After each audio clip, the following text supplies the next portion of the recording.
to our Saturday session. My name is Pereira. I work at Kickstarter. I'm the art program director there. This is Brian Fu, who has an incredible Kickstarter project, very, very successful Kickstarter project called Cities of You that happened just a few months ago. Today we're going to be talking to you about Kickstarter, how it works, and how to do it really, really well. So I'm going to start and really very quickly blow through sort of an elementary, view on Kickstarter. Really general. So we're going to attempt to spend most of the session, Brian and I, in discussion and talking about his really successful project and really get some deep insights into what he did and how he did it so well. So as I hope all of you here know, and then after we do that, we'll do Q&A. So we'll be plenty of time for that. So as I hope all of you guys know, Kickstarter is a platform for funding creative projects, right? And those are the two keywords there, creative. So we have lots of creative categories on the site. And projects, something with a beginning and an end, something you could say, ta-da, here it is, it's done, the project is complete. A Kickstarter project includes rewards, and those rewards benefit the creator, that's you guys, people making the project, as much as they do the backer. Those are the people supporting the project. That is a really important thing to know about Kickstarter projects. Another really important thing to know about Kickstarter projects is that the funding is all or nothing. I'm sure you guys are all familiar with this, the idea being that when you create a project on Kickstarter, you set a goal and a period of time to reach that goal within, usually about 30 days or so. So in this example, which is to put on a 24-hour cycle of waiting for Godot, they had just 10 hours to raise $575. If they did not raise that money, none of those 62 backers, those people that pledged money to their project, would be charged. Their credit cards are never charged. Everyone walks away as if nothing ever happened. Of course, they did make their goal. Projects always do when they get to this point. It's part of the magic of the all or nothing model. So some exciting stats. We're about 3 years old. Next week is actually our 3-year anniversary party. Since then, we've seen some exciting successes. $200 million as of this week has been pledged to over 50,000 projects. As of last week, we saw 20,000 projects successful. We see something like $3 million come to the site each week. There's like 4,000 projects live on the site at any given time. Close to 2 million people have pledged money to projects on Kickstarter, and of those 2 million people, almost 400,000 of them are what we call repeat backers, or people that have pledged money to more than one project. So really we're seeing this incredible creative ecosystem emerging on the site. Of course, important note is that we do charge a fee for the service, but only if you make your goal. So only if you hit that goal that you set, and Amazon as well. So those two fees only come into play if you hit that goal. A really exciting thing that we've seen is this 30% tipping point. So what it means is that once a project hits or just 30% of its funding goal, we've seen it succeed over 90% of the time. So once you have some energy, you have a core group of backers, people who really care about your project, once you believe it can happen, you will most likely succeed. So stats, figures, whatever. We think the most important thing to know about Kickstarter is that it is an incredible storytelling platform. It is about an individual such as yourself going online and saying to the people in your world, hello, this is who I am, this is what I'm passionate about, I would love for you to get involved. And we'll see that in Brian's project quite nicely. So you tell your story 2 different ways on Kickstarter. The first of which is the project video. And if you guys are anything like we are at the Kickstarter office, the first thing you do when you land on a project page is you check out the video, right? Like, what's this about? The video, again, it's usually told in the first person. It's, hello, my name is Stephanie, I'm trying to make a book. Here's how you can participate, here's what you're going to get. Thank you so much for your time, something like that. So for our 2-year anniversary last year, we put together this montage of some of our favorite Kickstarter videos. We also put them together in such a way that the story arc follows the story arc of a typical Kickstarter video. So fun and instructive, I think. Hello. Hi there. Hello, Kickstarters. Hey! Hello. I thought we were going to do hello. Hi. I love your new shoes. Are those new shoes? My name's Raquel, and I'm totally naked. And I could go on, but this is a Kickstarter campaign video, and I haven't even told you what my project is yet. I would like to help my dad publish a children's story. Get together and do a podcast. Right out musical. Stop motion animations. Let people actually be able to buy tour drafts that they themselves design. This time I decided to write things that were more lyrical. I made a film called Codependent Lesbian Space Alien Seek Sane. Right now, I'm sitting on over 200 hours of incredible footage. I'd like your help to complete it. Kickstarter does not work without We need you to be a part of this. This is a collaborative experience. Your support, of course, will not go unrewarded. We've got CDs, posters, t-shirts. I think together, we can literally be the next great frontier in space and Earth exploration. That's for me. I'm really excited for this. I think that this is worth doing. We can make it to there. Thanks for watching our Kickstarter video. This project is really important to me, and any support is greatly appreciated. So I hope the biggest takeaway there is faces, right? People talking to people. People being maybe slightly awkward, maybe being a little funny.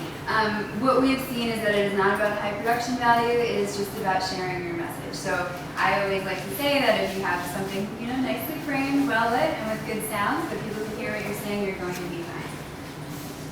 Another great way you can share your story on Kickstarter is through rewards. Most typically it's a copy of the thing. Again, I'm trying to make a book, here's a copy of the book. I'm trying to make a film, here's the film, something like that. But things larger scale, maybe like a public art project is a big question I always get. Maybe it's something else that you've made or something you've created in relation to the experience. You can also think about creative experiences, so tickets to the show, a studio visit, a stroll around the neighborhood where we discuss the mysteries of the universe, something like that. And I think those are the things that are really juicy and really meaty and really meaningful for people's experience on Kickstarter. Why it's different from the retail experience. This one-to-one relationship with creator and the person supporting the creator is really huge. Of course, it always comes down to a shared story, different ways that someone can say, I was part of this. The most common pledge on Kickstarter, consistently, without fail, never changing from day to day, is $25. This is for people who are really, really willing to part with their hard-earned money in exchange for something of value. This is really key. They're not going to give you $25 for a thank you note, but they will give you $25 for something that matters. The average pledge amount on Kickstarter, it's around $70. It varies a little bit. And it also from category to category. In art, it looks more like $58. Maybe in product design, it's on the higher end of the spectrum in the 80s. But the point being that there is an average, and it is not about really large gifts. It's about a small amount of small gifts. A large number of small gifts. And we also like to say that the ideal number of rewards is between 5 and 7. This is a guideline, right? This is not something you should take to heart. But the idea being you're offering enough breadth, enough access for your, the people who just want to spend a little bit of money and get a little bit of access with what you're up to your $1,000 or your $5,000, the true patrons of your work.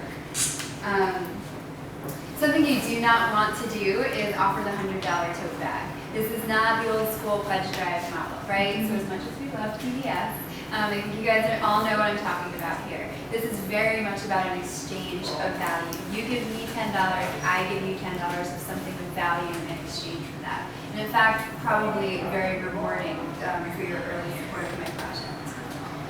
Really good advice here is when you're coming up with your list of rewards, make sure to show them to other people. Say, hey guys, what do you think? Am I thinking of everything I could be thinking of?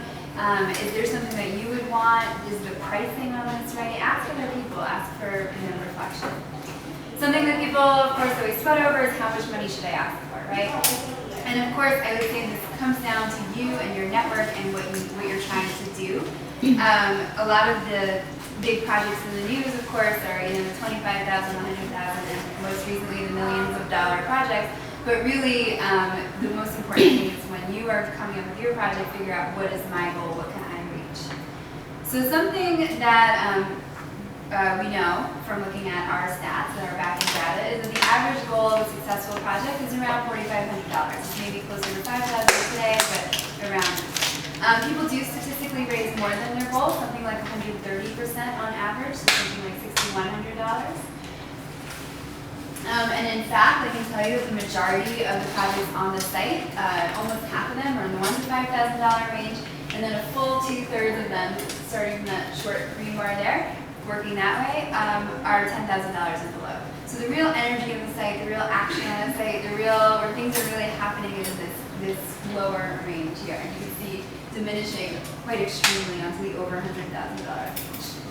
So something that we realized is that the average number of backers on a Kickstarter project is about 87. The average pledge amount is about $70, varying, which actually works out to $6,100. We're like, oh, there's actually a bit of a formula here. So what if we're trying to help people figure out what their goal is? maybe if you multiply the number of people you think you can get to support your project by our site-wide average, maybe you'll get to your total. If that total is really, really high, I'm sorry, no, that would be great if your total is really high. If that total is really, really low, you can do a couple of things. You can think about scoping your project. Maybe you have a really big idea in mind. Maybe you're scaling it down. Maybe you're picking just a piece of it. In film projects, they often do that. Maybe they're raising funding just for distribution, or to go to one particular film festival, or color correction, one portion of it.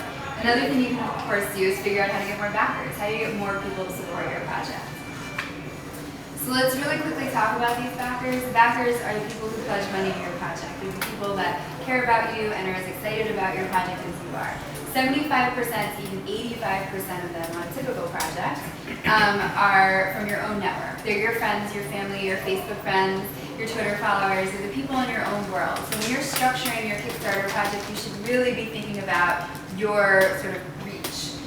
It's not until later on in the project, when your project has true momentum and it looks like it's really going to succeed, that these other people come in, your friends of friends of friends, those repeat backers that I spoke about earlier, that they'll sort of make up that difference.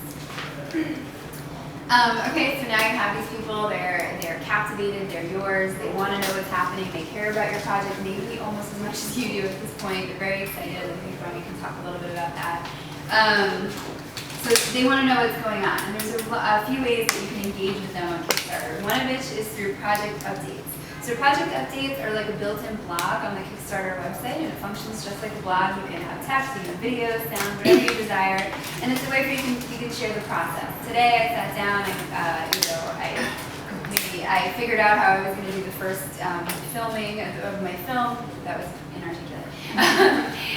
I went to my studio. I realized everything I was doing is crap. I tore it all up. People want to hear the highs, lows. They want to hear the mundane as well. I mean, I get a lot of these updates now, and some of them are pretty humdrum. It's exciting to me to be inside of that creative process. The other thing that people, of course, want to know about is their stuff, right? Where is my stuff? So I love this picture. It is two young women who are living in Brooklyn, had an incredible project with a lot of success. Over 500 copies of the book they were working on had to go out to all their backers. And so one night in their teeny tiny Brooklyn kitchen, they found themselves with this giant pile of books packaged up and ready to go. And it was really exciting for them. They took a picture, they sent it out as a project update, and it traveled all over the internet. People were really pumped. They were like, oh my God, look at this, we made this happen. Their backers were like, we made this happen. So this is the kind of thing you share on a project update. Typically right now I would show you a video, but not today because we're going to be talking to Brian. And so,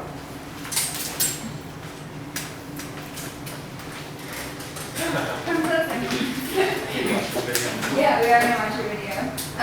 So I think the best way to learn about a Kickstarter project at first is to look at the video. So we're going to quickly watch Brian's video.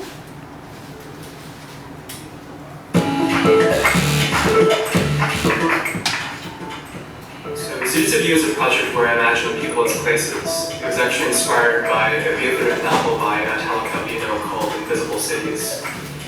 So basically what I do is I travel to each city, which may represent myself, a family member, a friend, or even someone I just met. And I basically describe what I see with words and images. Whether it's the buildings, the culture, the history, whatever makes the city unique. And I think the project really evolved over time. I actually started with basic pen drawings, but eventually started to use paint and other mediums. And in addition to cities, I started to describe the various systems that govern this world, such as the transportation, the communication, landmarks, all of which still represent specific people. I also plan to revisit some of the cities and describe how they might evolve over time. And as the project progressed, I realized that these cities aren't just simple representations of people, but actually more like the space that's created between me and the other person. And I think that's much more interesting to me. It's almost like this unique place that only exists because I met this person. And it's almost like I could walk through that relationship. So for this Kickstarter campaign, I'm looking to raise enough money to self-publish the first book, which will contain the first 41 cities. All the money will go directly to printing of the books. as well as the creation of the rewards in the future cities. There's really so many people that inspire me, and I really just want to paint them all. And even if I don't know you, I want you to be part of this project as well. So if you donate over a certain amount, I'll draw you or paint you a city of your own. And your contributions will give me the time and resources to be able to continue this project.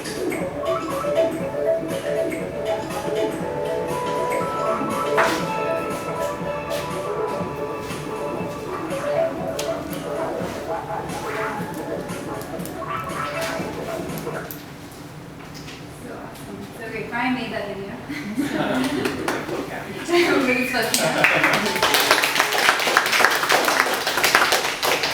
So I think the first thing we're all going to notice right now on Brian's project is that he set a $2,000 goal, but raised actually $11,000, which is pretty incredible. So maybe Brian, could you start out talking about how you set that initial goal? Yeah. I mean, I thought, I just did calculations in my mind of what I thought I could actually raise. And in my head I was saying maybe like $3,000, so I tried to play it safe at $2,000. I think because I chose the reward model, kind of like a pre-order model, where the books is the reward, I felt that projects usually could go over because if you give enough a good enough reward, you'd likely be able to raise more. In hindsight, I probably would have increased it a little bit, but How come? I think I mean the momentum I got for getting the initial goal was pretty high. Yeah, how quickly did you hit that goal? Like in a couple days. Yeah. So Brian ran a 30-day project, and within like 2 or 3 days. Yeah, like a couple of days I reached the 2,000 mark. Yeah, I also made a commitment in the beginning saying for every $200 every $500 over my goal, I'll add something to the package. Yeah. So that kind of backfired as I was going through the campaign. Yeah, I mean the main thought was that how much I could definitely raise within my network of people, because I haven't used Kickstarter before and I wasn't sure. I was assuming maybe like 10% of people would be strangers, but that ended up being more like 50%, 60%. That was a pleasant surprise. So. Yeah, and so I'll take a moment to just underscore one more time. This was a very successful Kickstarter project. So I'm excited to be showing this as a case study to say this is like the best way to possibly do it, but also to say that this is not a typical story. On average, Brian's sort of estimation about who he would actually know supporting his project, how much of his goal he could actually reach, all those things were right on. He just did everything else so well that he was able to far exceed that. So let's also, and did you have all the images done, and had you ever made a book before? How did you figure out that?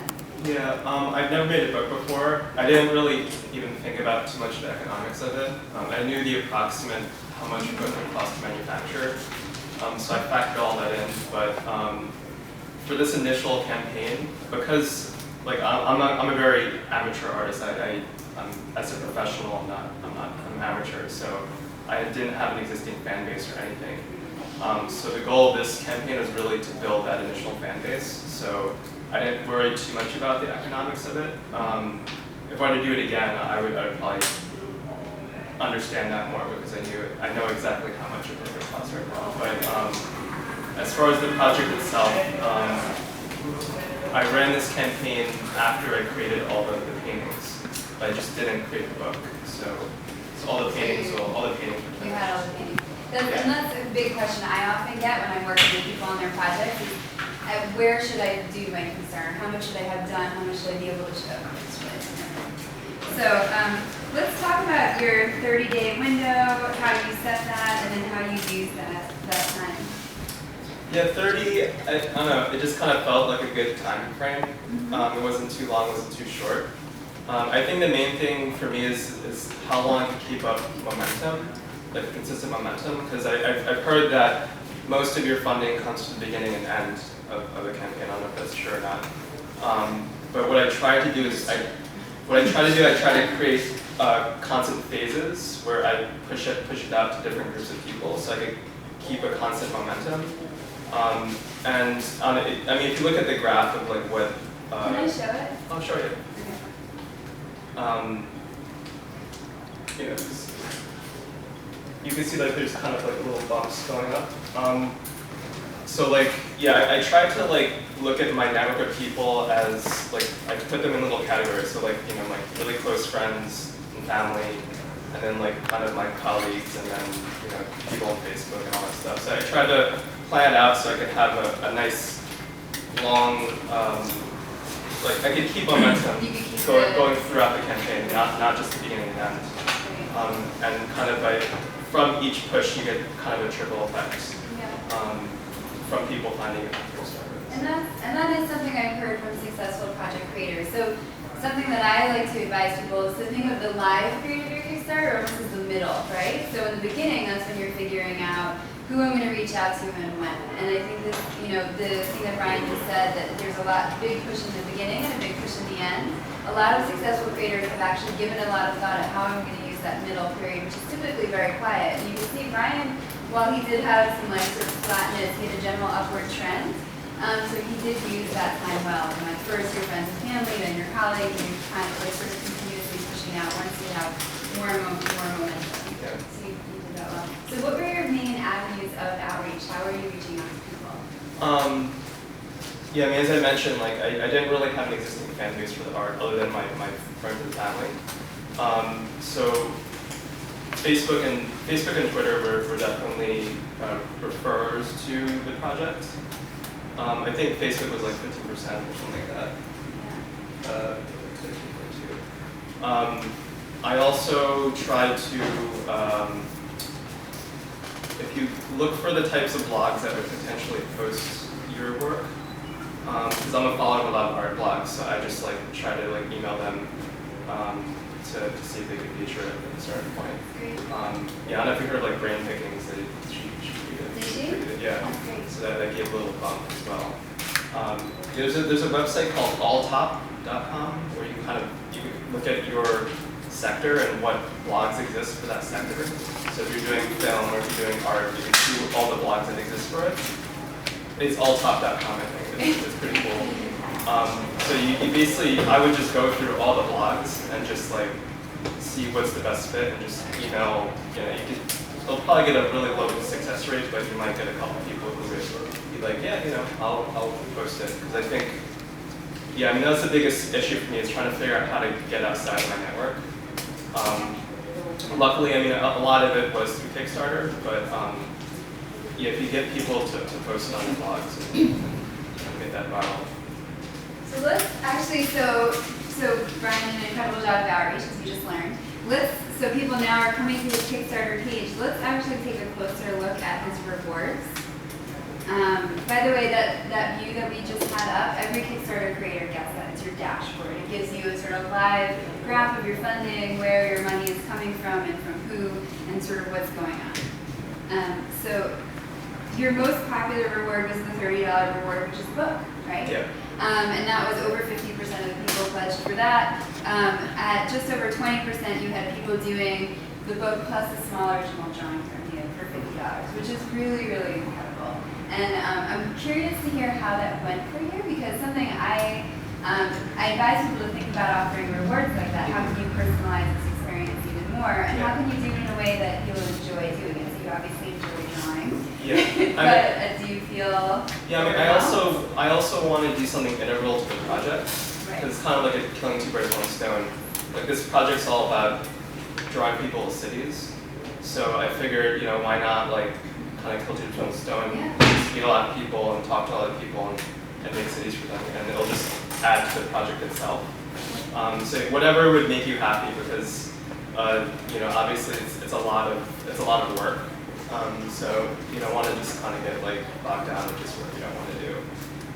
Luckily, you know, I am really busy now, but it's all work that I enjoy doing. So yeah, and I would say a lot of creators feel like they need to do work separate from. So maybe they'll offer like T-shirts or different kinds of swag. So then you're creating a whole series of other projects separate from the thing you're trying to accomplish. So something you did do well, even though you did generate an enormous amount of work for yourself, is that it is all related to what you're trying to do, which is draw these cities and make these paintings. Yeah, I mean, yeah, if I do it again, you know, if I were to get a larger amount, I would start to think about how I would scale that work. But yeah, pretty much all the rewards above 50 and above were like things that I'm actually drawing and painting. Yeah, and you offered, so let's highlight this, you offered as a limited reward. This is something you can do on Kickstarter. So if you have something that you know is really special, but you can only offer it 10 times, backing him and supporting him by saying, you know, we'll do collaborative drawings together and they give you gifts for life. Yeah, and a lot of the backers were also upsells as well. Like the guy who gave 1,000, he started with 200, and then as it went on, and I talked to him and stuff, he raised it to 400 and raised it to 1,000. And other people did that as well, and they mentioned that specifically they're doing it because of the updates, the constant updates. So. Yeah, Brian had 5 people up their pledge in that final hours because of what he was doing. So he did an exceptional job. You also asked people to ask you questions, and you made a video responding to their questions, so you're engaging in a dialogue. You weren't treating this as a one-way sales, but as a fan building experience. So maybe we'll turn to Q&A. Sure. Oh, and also the person who asked the best question is a book. I was wondering if, say you do go over the pledge goal of your project, and you find that you don't need, you have an excess. What do you do with the money that you don't need anymore?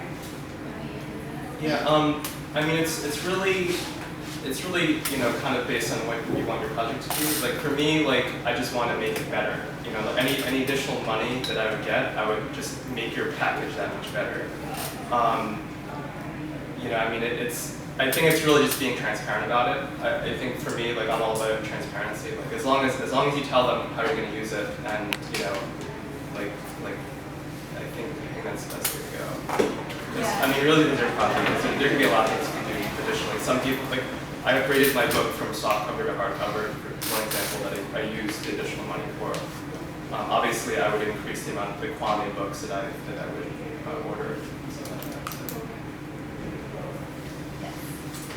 Did you start this as a side project, or was it already an established business? And then after this, is this like your full-time job, or are you, you know, continuing to get enough money to basically live off your dream? Yeah, so this was just a side project for a long time, like over a year.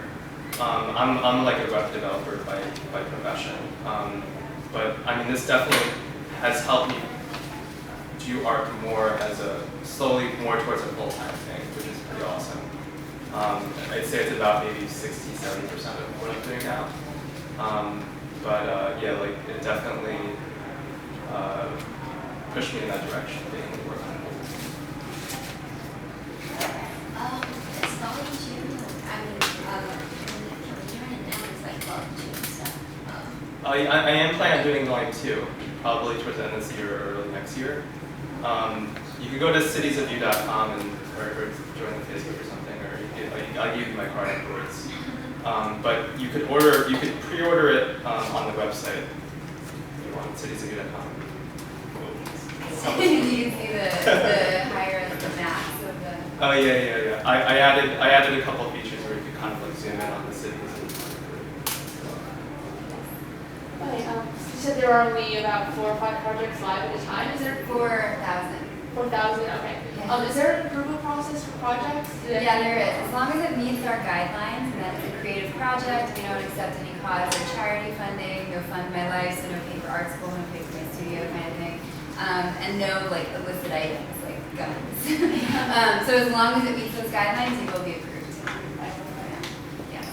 So do you have the figures for sort of what the success rate is, and you can only sort of some of the things that you maybe noticed tend to deter people from going for your thing? Yeah, the success rate is a little less than half. It's about 45%. And successful projects are really are projects that set a reasonable goal that manage to tell people. Once a project gets even a single pledge, its chances of success kind of go way up. I think it's like, if you hit 10% of your goal, I think you're at 50% success rate already, or chance of success. And also what Brian did here, which is offering this exchange of value. So you want people to be inspired by your project, and that pledge should be driven by this exchange of value, because they're going to want to support you. But if they get something in exchange for that support, they'll feel really good about it. It won't feel like a donation. We're like, okay, yeah, here's $10. It's actually really, really critical difference between Kickstarter and then like sort of more traditional fundraising models. Yes. Actually, I have 2 questions. How did you make the video? Like, would you hire someone to make film? I had a flip cam. So you basically film yourself Yeah, and it's all a the whole music process. and all. I hate things from a camera. Yeah, it was very low budget. My flip cam, I made sure I had lights on my face and made sure my voice was hearable. You had a nice background.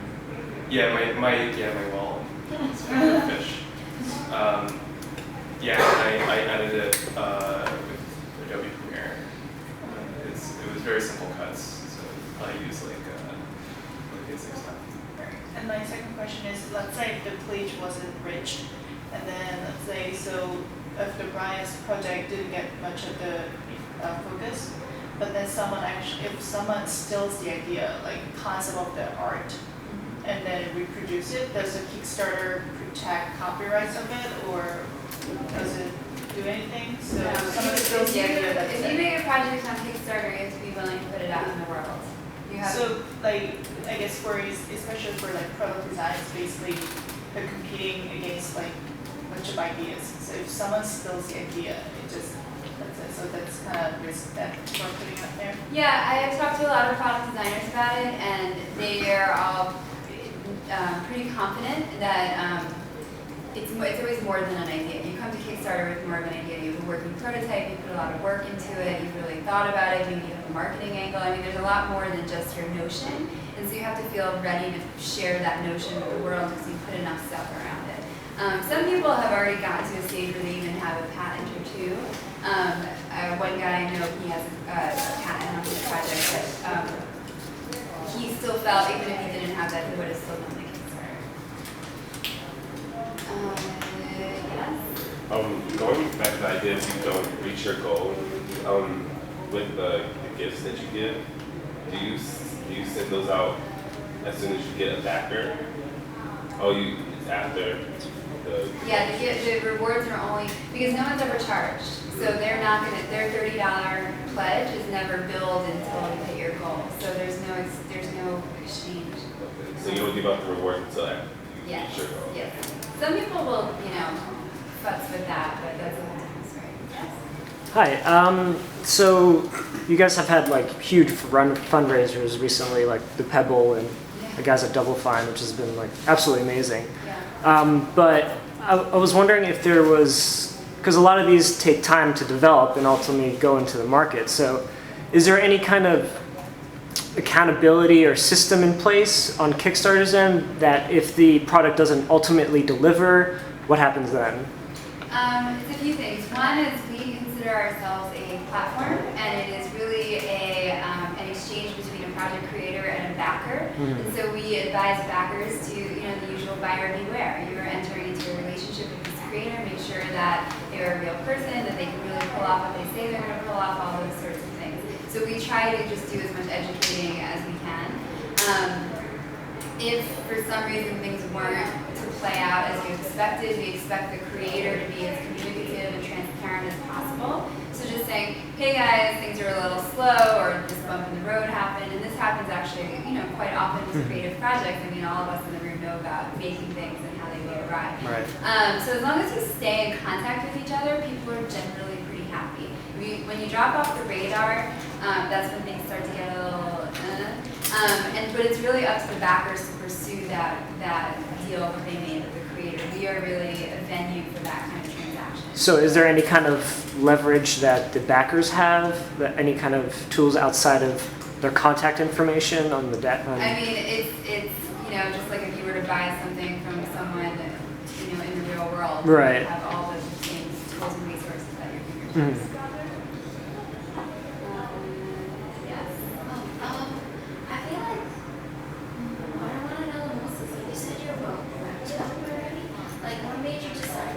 follow your interests in art and culture, because I feel like that's kind of what this conference is about, like following your dreams and like not like what you're ready to stop you from pursuing something else in your passion. So why did I do it? Yeah. How did you? Like you already have a job. It's not like What prompted you to follow your passion? Yeah. What prompted you to follow your passion? I mean, it's just something I always enjoyed doing art. I did art my whole life. I mean, I figured I'd do it like eventually, but I figured why not now, you know? And I mean, Kickstarter is definitely gave me the actual financial means to do that as well. So it's totally worth it, you know, if you. Why did you go to art school?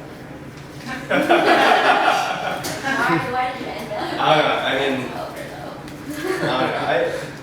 Those are much bigger questions. So we have time for one more question. That was my exact question. All right, cool. Does anyone have a final question? My question was just, can you show us the book before you give one away? Like if you could show us the yeah. And while that's happening, what else will do? Do you paint just specific for books, or do you paint in large scales as well? Like They're all large. They're between 22 by between 20 by 16, and the biggest is 22 by 30. Do you ever exhibit the Huh? work? Do you ever exhibit the work? So as one of the rewards, I'm offering a showing of the work in June probably. So. I will be there. Oh. In the city? Huh? In the city? Yeah, probably in the city. So. Yeah, I mean, if you follow or contact me, I could keep you posted.